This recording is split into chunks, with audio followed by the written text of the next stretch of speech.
Hi, and welcome to the first episode of Mash Hacks.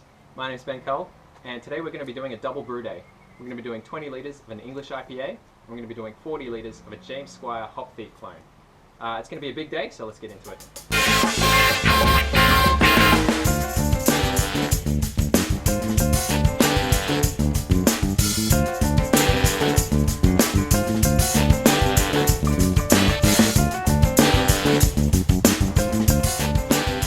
This is Anthony. Say hi, Anthony.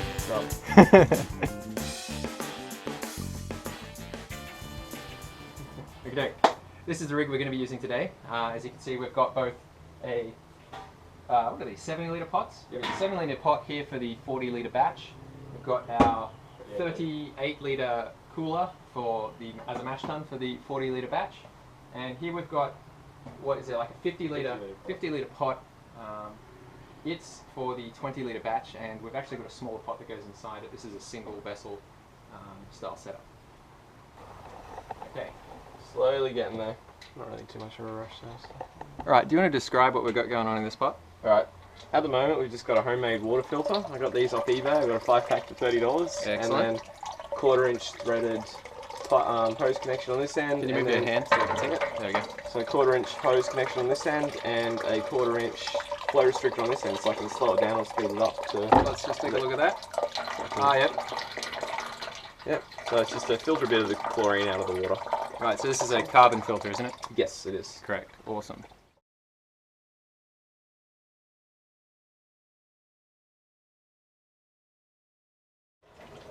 So the 30 litres of strike water we've got in here, we're going to heat that up to about 70 degrees Celsius because we've got, 7.4 kilos of grain into 30 litres.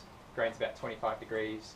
Water, we need to get to 70 degrees. We'll lose about 4 degrees for our target of 66 degrees Celsius. Here's a public service announcement. If you take a look at our two thermometers, our digital thermometers, you'll see that they read differently. Let me just try and maneuver the camera into place so you can see this a little easier. We've got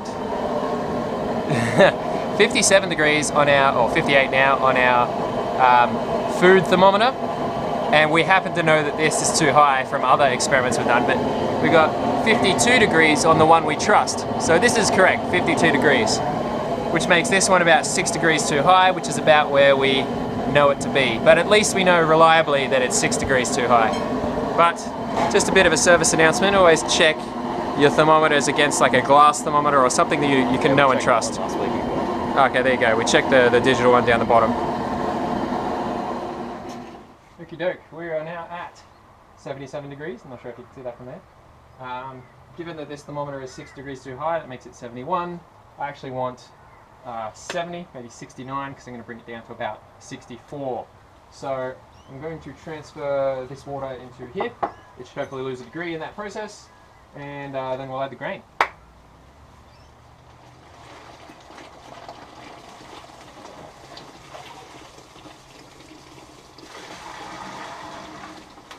See, some people have their all grain mash in down to an art. We don't. We pour water in, we pour grains in, we stir it good.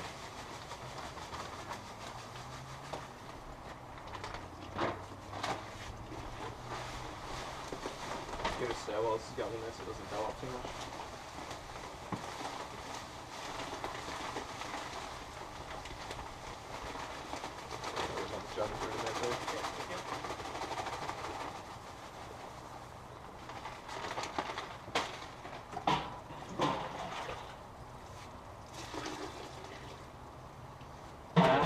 So what's going into this is about 9 kilos of grain and about 27 litres of water.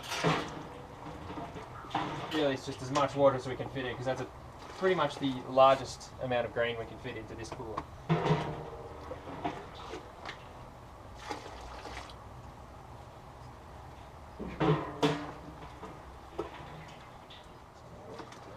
So we're aiming for 64 plus 6, so about 70 on that 68 thermometer.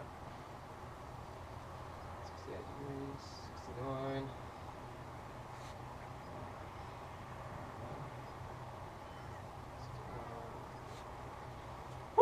That's enough stirring, I think. 69. Lid on. There we go. So we ended up with 69, so it's sitting on 63. Nice low mash, this one. That's it. We're going to let that sit for an hour. I just have to quickly brag that my temperature actually came down to 70. So, spot on. Good work. What was it? Something pint calculator? Pint.com.au. Good mash water calculator. Alright, while we're waiting for this to mash, let's go through some recipes. So, the first one, the 40 litres worth, is called Criminal, and it is a James Squire Hop Thief clone. And I'll put this up on the screen now. Okay, taking a look at the recipe, we've got 8 kilos or 76% of a base malt. We've got 10% wheat. I like to whack that in for head retention. A bit of Munich and a bit of Caramunic too for some colour. The hops I'm looking at are Columbus and Simcoe. They're the original Hop Thief hops. I'm using US-05, nice clean fermenting American ale yeast. Right, I thought I'd just take you through the single vessel and what we're doing at the moment. Bit of a hack, but let's take a look. We have got essentially a pot within a pot. We've got a 20 litre pot inside a 50 litre pot. Now in this case we're using quite a bit of grains and we don't have enough. Too many grains. Far too many grains. We're also on the 40 litre one. So what is normally supposed to happen is the inner pot has the grains in it, not normally with a bag, you don't normally need it, and you pump in, or rather I should say you pump out the water through the front of the spigot from the bigger pot. It goes out through a pump and it gets pumped back into the inner pot, and then there's holes in the bottom of the inner pot, and it's essentially supposed to just use the grain bed as a filter and self-lauter, I think. Yes. And so you get your wort on the outsides, the grain all stays in the pot, and it basically just continuously recircles, or recycles.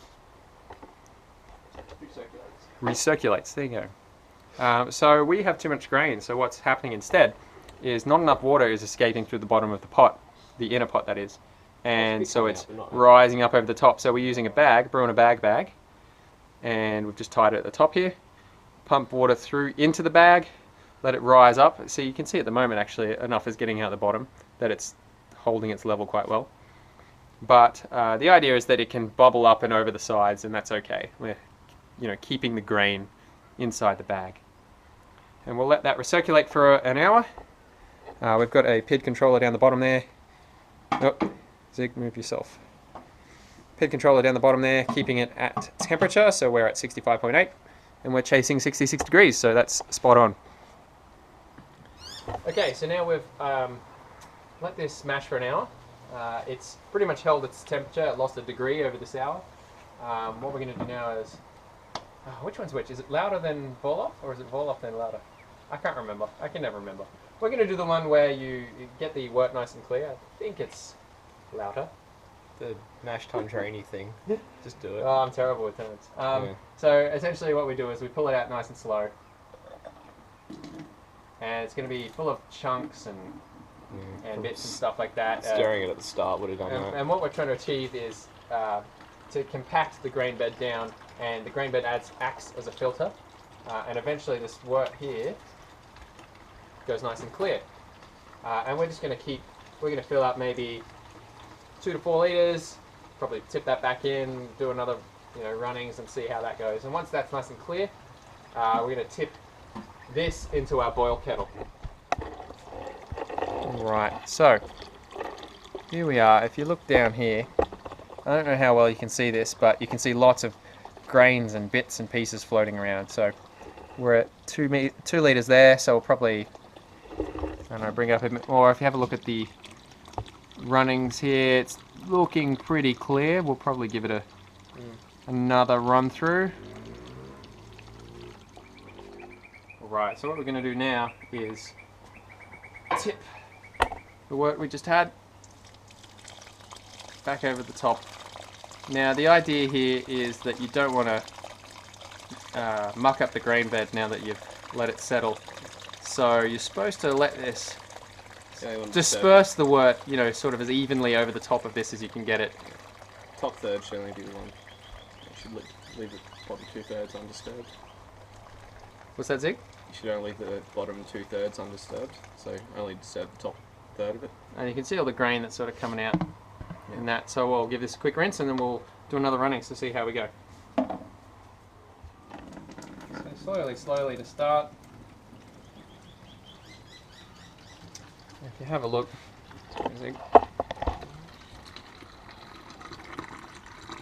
we're looking pretty clear. We might get a couple of chunks in there. Maybe a few, but for the most part that's air, and no, I think we're doing alright. That's pretty clear, so I'm not sure how well you can see that, but I would class that as pretty clear. So what we're going to do now is take these runnings and tip them into the boil. For the first, thanks Zig. For the first runnings here, I'm going to be draining 15 litres out of this cooler. Maybe even 16. I'm going to be putting that into the boil kettle. Then I'm doing what's called batch sparging, so I'm going to be then putting in another probably 17 litres if I can fit it. Give it a really good stir, let it sit for a few minutes, and then repeat this process. And I'm going to do it twice because I've only got a small cooler compared to the amount that I'm trying to boil. So 36 litre capacity here, and I'm trying to get 50 litres into the boil kettle. So once that's running clear, you can bump it up a bit. That's the beauty of batch sparging, is you can actually let it run through as quick as it can go. Do it slowly to start with to make sure the grain bed's nice and, you know, compacted. You haven't got any channels in there. But once you're up and running, just open her up. All right, so I've drained my 15 litres out of here. I'm now going to top it back up pretty much to the brim with 80-degree water. It should maybe hopefully have gotten down to about 78 degrees, which is what I want to bring my mash up to, is about 78. So let's do that now.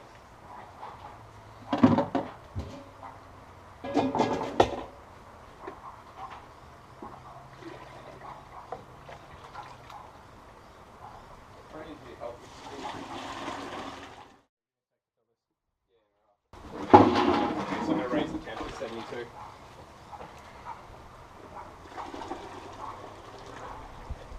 can give it a stir.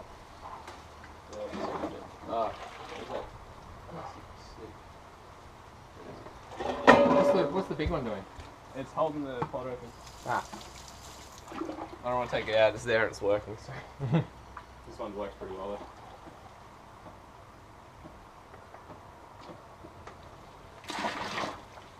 All right. So we've filled that up pretty much to the brim. I'll give you a quick look. That guy, Zig's just giving it a stir for me. You want to give it a really good stir. Yeah, just give it up from the bottom. Try and get to absolutely every crevice. Really give that multi stir. And we'll let it sit for, I don't know, 2 to 5 minutes. And then we'll do that exact same thing again, where we'll take out, hopefully this time, close to 17 litres.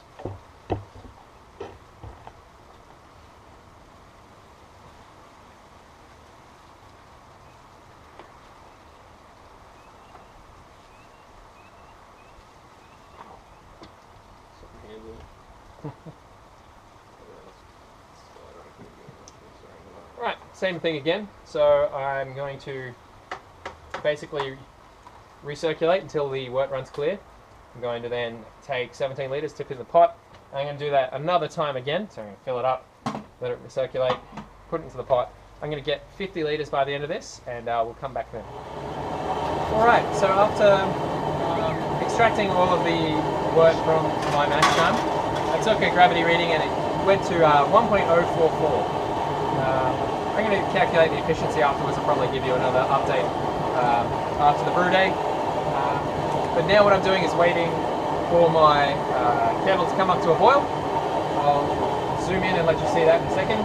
I've added my 1 kilo of light malt extract to bump up the gravity probably by another 5 to 7 points. So so it should hopefully get up to about 1.050. And then after the boil, where I'm hoping to boil off about 7 litres, should raise it again to about 1.055, which is my target. But we'll see how we go. Let's get this to a boil. Alright, we're at a rolling boil now.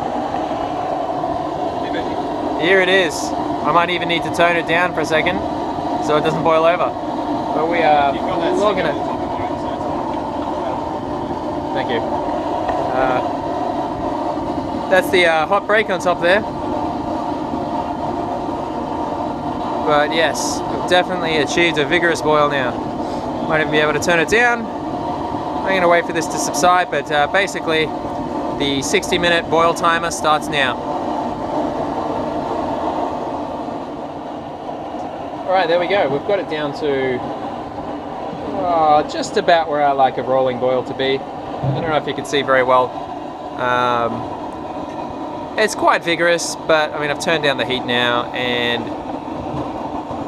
I expect to boil off probably in the vicinity of 7 to 10 litres over the course of 60 minutes. I might even turn it down slightly more, but I think that's probably at a good point right now. Alright, we're up to the second hop edition now. I thought I'd show you. In fact, it's right now. I'm actually going to no-chill this one, so I'm just going to put it into one of these cubes, which looks like this. We got them for craft brew, did a bunch of brews with them. But yeah, the idea is basically that instead of chilling down the wort with a plate chill or anything like that, you just whack it in a cube and then let it chill overnight or over the course of a few days. You can actually keep them for a while and just ferment when you want to ferment. But here goes the Simcoe, 45 grams.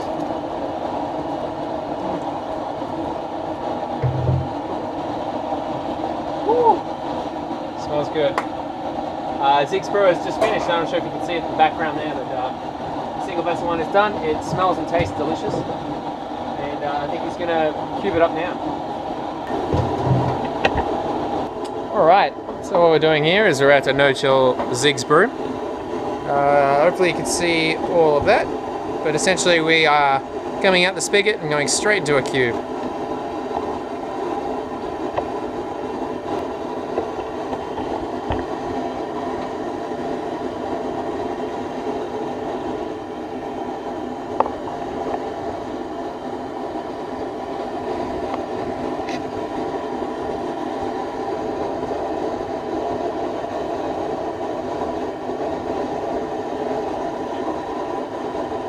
Alright, so what Zig's doing now is throwing in the cube edition.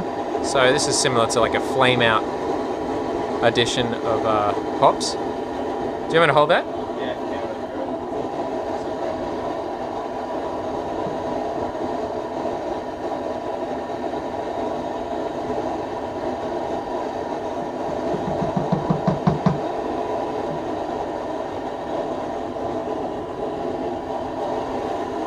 And now we just let that fill up. Alright, what a brew day. We're done now. If you have a look down here, we've got Anthony's cube, Zig's cube just there, and we've got my 2 cubes just here. So there's the IPA, and these are the APA, the James Squire clone. Long brew day.